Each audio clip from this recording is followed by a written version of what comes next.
நமஸ்காரம். ஒரு குருவினிடத்தில் பாடம் படிக்கிறோமே, அவர் முழுவதுமாக சொல்லிக் கொடுத்து விடுவாரா?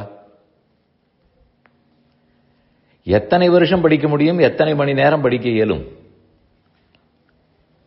பாடசாலையிலே படித்தால் கூட 7-8 வயதுக்கு போய் சேர்ந்தால் 18 வயது வரை சொல்லிக் கொடுப்பார்கள், அல்லது 20. ஓரளவு குரு சொல்லிக் கொடுத்து விடுவார். மனப்பாட பகுதிகள் எல்லாம் முடிந்துவிடும். சொல்ல வேண்டிய பகுதிகளை சொல்லுவார். அத்தோடு பகவானை பற்றின ஞானம் வந்து விடுமா? சயின்ஸோ, மேத்ஸோ, ஜியாகிரபியோ, ஹிஸ்டரியோ, காமர்ஸோ எது படித்தாலுமே பள்ளிக்கூடத்திலோ கல்லூரியிலோ வாத்தியார் ஓரளவு சொல்லிக் கொடுப்பார். முழுமையாக சொல்ல முடியாது. அதற்கப்புறம் காலம் முழுவதும் நாம் படித்துத்தான் ஆக வேண்டும். புரிதல் வளர்ந்து கொண்டேதான் போகும். எந்தெந்த சமயத்தில் யாரிடத்திலிருந்து எவ்வளவு கற்றுக்கொள்கிறோம், இதை பற்றி ஒரு கருத்துள்ள ஸ்லோகம். ஆச்சாரியாத்து பாதம் ஆதத்தே. ஆச்சாரியன் தான் குரு. அவரிடத்திலிருந்து கால் பங்கு தெரிந்து கொள்ளுகிறான். நாம் அறிய வேண்டியது 100ன்னு வைத்துக் கொண்டால் அதில் கால் பங்கு குருவனிடத்தில் படிக்கும் போதே தெரிந்து கொண்டு விடுவோம்.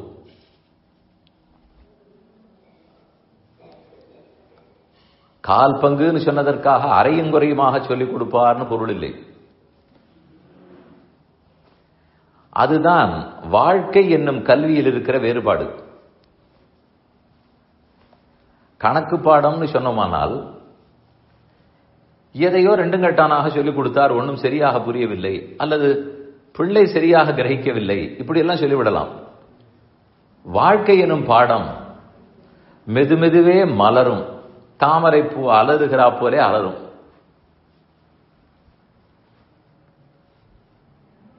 அது ஒரு தாமரையை நாம் இதழ்களை பிடித்து இழுத்தால அலரும்.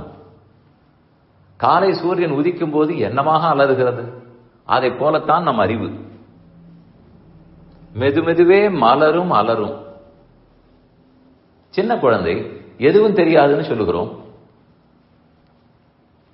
நாம் ஒரு குழந்தையோட கூடவே பார்த்து கொண்டு வரும்போது 6 மாசத்துக்கு என்ன புரிந்து கொண்டது, 1 வருஷத்துக்கு, 2 வருஷத்துக்கு, 3 வருஷத்துக்கு, 5 வருஷத்துக்கு அது வளருவது எப்படி தெரிகிறது? அதுதான் அறிவுக்கு ஏற்றம்.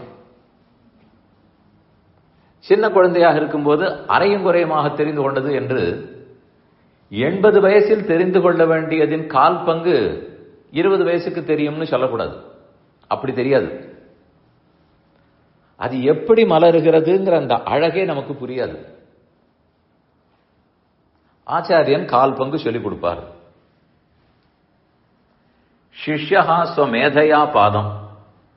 அடுத்த கால் சிஷ்யன் சீடன் தனக்கு இருக்கிற புத்திசாலித்தனம், தன் முயற்சி, தன் ஆராய்ச்சி, இதெல்லாத்தையும் வைத்துக்கொண்டு மெதுமெதுவே வளர்த்துக் கொள்ள வேண்டும். சப்ரம்மச்சாரிபியா பாதம்.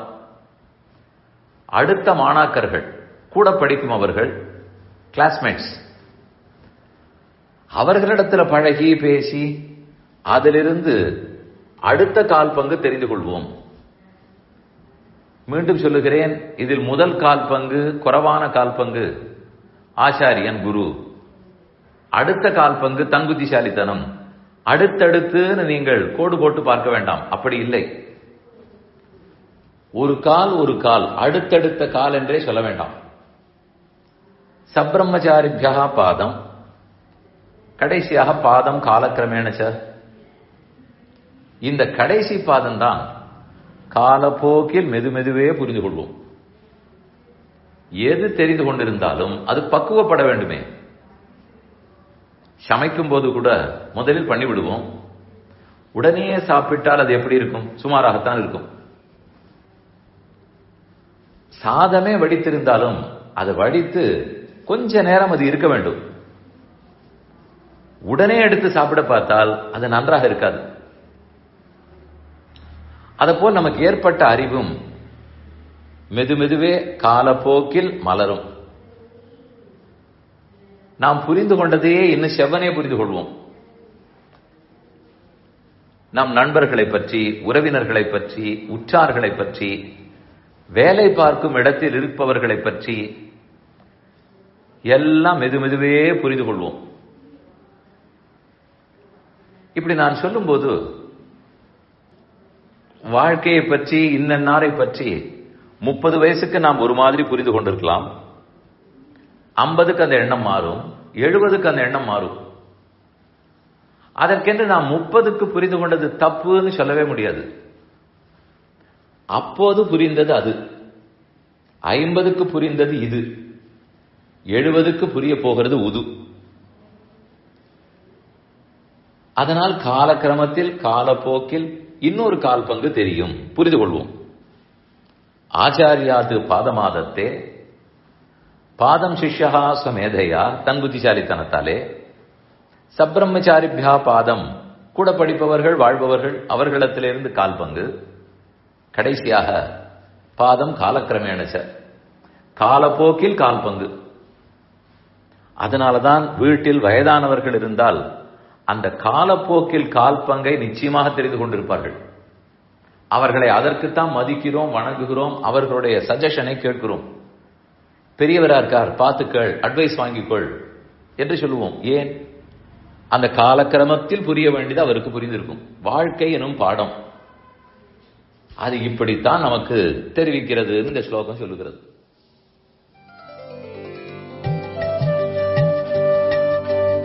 இந்த என் பணி ஆடியோவை உங்களுக்காக வழங்கியவர் வேலுக்குடி ஸ்ரீ கிருஷ்ணன் சுவாமி. இந்த ஆடியோவை தினமும் உங்கள் மொபைலில் பெற கிஞ்சித் என் பணி KINCHITENPANI என்ற ஆப்பை கூகுள் பிளே ஸ்டோரிலோ அல்லது ஆப்பிள் ஐஸ்டோரிலோ டவுன்லோட் செய்து கொள்ளவும்.